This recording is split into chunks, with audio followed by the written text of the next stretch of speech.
কিছুদিন আগে ঘটে যাওয়া একটি দুর্ঘটনা সম্বন্ধে আপনারা সবাই অবগত।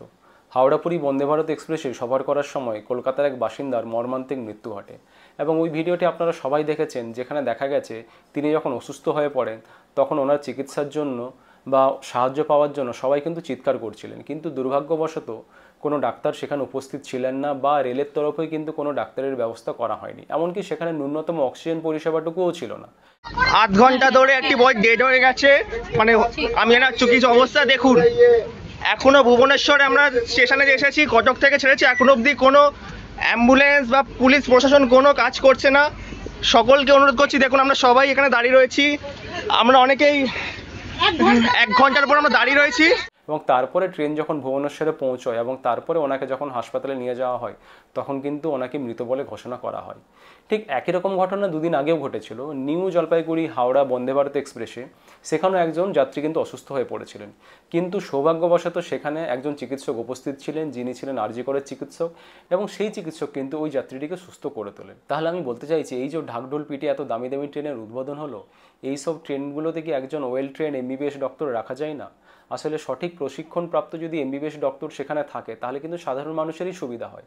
কারণ এই সব ট্রেনগুলোতে আমরা যেমন ভ্রমণের জন্য যাই, কিন্তু আবার অনেকেই আছে যারা কিন্তু কটক ভুবনেশ্বর তারা কিন্তু চিকিৎসার জন্যই যায়, অর্থাৎ অনেক অসুস্থ রোগীও কিন্তু এইসব ট্রেনগুলোতে সফর করেন। তাহলে সেখানে যদি একজন ওয়েল ট্রেন ডক্টর ওই ট্রেনে ভ্রমণ করেন বা রেলের তরফে ব্যবস্থা করা হয়, তাহলে কিন্তু সেটা সাধারণ মানুষের পক্ষে বা আমার আপনাদের ক্ষেত্রে কিন্তু সেটা খুব উপকারী লাগবে। এখন আপনি ভাবছেন এমনিতেই এই সব ট্রেনের টিকিটের দাম অনেক বেশি, আবার রেলের তরফ থেকে যদি ডাক্তারের ব্যবস্থা করা হয় তাহলে তো ট্রেনের টিকিটের দাম আরও অনেক বেড়ে যাবে। তাহলে এখানে আমি আপনাদের একটা সঠিক ব্যাখ্যা দিচ্ছি, শুনুন।